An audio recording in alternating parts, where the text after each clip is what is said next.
اولیاء اللہ نے لکھا ہے کہ انسان کی وہ پریشانیاں، وہ غم، وہ تکلیفیں، وہ بیماریاں، وہ درد جو کسی بھی عمل کے سے ختم نہیں ہو پا رہی، اور انسان بے بس ہو گیا ہے اور وہ ہمت ہار گیا ہے، حوصلہ ہار گیا ہے، اندر سے ٹوٹ گیا ہے، میاں بیوی کے رشتوں جو ہے نا وہ ایک دوسرے سے دور ہو گئے ہیں، کوئی اور مسئلے مسائل ہو گئے ہیں، کاروبار سارا کا سارا غلط ہو رہا ہے، کچھ بھی ہو رہا ہے، تو وہ کیا کرے؟ وہ کچھ دن 40 دن نا وہ ریگولر درود شریف کثرت سے پڑھے، اتنا کثرت سے پڑھے کہ کم از کم 313 مرتبہ روزانہ وہ درود شریف پڑھے، 313 مرتبہ۔ اب جو بندہ ایک دفعہ درود شریف پڑھتا ہے، آپ اندازہ لگائیں، اس کو 10 نیکیاں ملتی ہیں، 10 گناہ معاف ہوتے ہیں اور 10 اس کے درجے بلند ہوتے ہیں۔ جو بندہ ایک دن میں 313 مرتبہ درود پڑھے گا تو اس کو اللہ رب العزت کتنی اس کی نیکیاں بنیں گی، کتنے اس کے گناہ معاف ہوں گے، کتنے درجے بلند ہو جائیں گے، اور ہر درود کے بعد اللہ کی طرف سے ایک ندا آتی ہے کہ میں اس بندے سے راضی ہو گیا، تو اللہ اس سے راضی ہو جائیں گے، تو اس کی ساری بگڑیاں بن جائیں گی۔ جب اللہ راضی ہو جائیں گے تو جو آپ کی زندگی کے مسئلے کسی بھی فارمولے سے، ٹوٹکے سے، وظیفے سے حل نہیں ہو رہے، تو پھر آپ کیا کریں؟ آپ درود کو اپنی زندگی کا حصہ بنا لیں، درود پاک کو۔ آپ صلی اللہ علیہ وسلم کے آپ کی محبت آپ کے دل میں آئے گی، اور درود شریف کے نا ترجمے کو ضرور ذہن میں رکھا کریں۔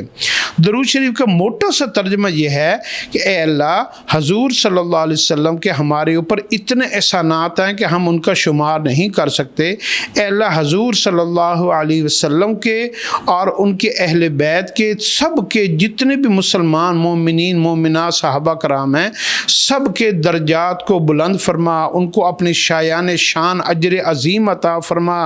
اور ان سے تو راضی ہو جا، اور ہر نعمت سے ان کو نواز، اور آخرت کی ساری نعمتیں ان کو عطا فرما۔ جب ہم یہ درود شریف کا بنیادی مفہوم ہے، جب ہم یہ درود پڑھتے ہیں نا تو کیا ہوتا ہے کہ وہ آپ صلی اللہ علیہ وسلم کی ذات تو ورا الورا ہے، تو ہماری دعا سے آپ کے درجات کیا بلند ہونے ہیں، حالانکہ اللہ رب العزت خود حضور صلی اللہ علیہ وسلم کے اوپر درود پڑھتے ہیں، تو آپ کے درجات تو خود بخود بلند ہوتے رہتے ہیں، لیکن ہمارے منہ سے نکلا ہوا جو درود پاک ہوتا ہے وہ لوٹ کر ہماری طرف آتا ہے، یعنی وہ جو دعا ہم حضور صلی اللہ علیہ وسلم کے لیے اور ان کے اہل بیت کے لیے مانگ رہے ہوتے ہیں، وہ ساری دعائیں لوٹ کر ہمیں لگ جاتی ہیں، ہماری اولادوں کو لگ جاتی ہیں، ہماری نسلوں کو لگ جاتی ہیں۔ تو درود پاک کو اپنی زندگی کا حصہ بنائیں۔ یہ جو گنگا بن کر رہنے والی زندگی ہے نا، گاڑی میں جا رہے ہیں تو گنگے بن کے خاموش ہو کے بیٹھے ہیں، سفر میں جا رہے ہیں تو خاموش بیٹھے ہیں، گھر میں بیٹھے ہیں تو خاموش بیٹھے ہیں، تو اس میں اس خاموشی کو استعمال کیا کریں۔ ہر بندہ کہتا ہے جی میرے پاس وقت نہیں ہوتا، حالانکہ ہم اتنی دیر دن میں کم از کم 5 سے 6 گھنٹے خاموش رہتے ہیں، تو اس میں اگر ہم 15-20 منٹ 10 منٹ اگر ہم درود شریف پڑھ لیں گے تو اس کے لیے کیا ہوگا کہ اس کے لیے آپ کے جو ہے نا وہ وقت ہی وقت ہوگا، اور آپ جو ہے نا اللہ کے محبوب بندوں میں شامل ہو جائیں گے، اور آپ کی ہر دعا قبول ہوگی۔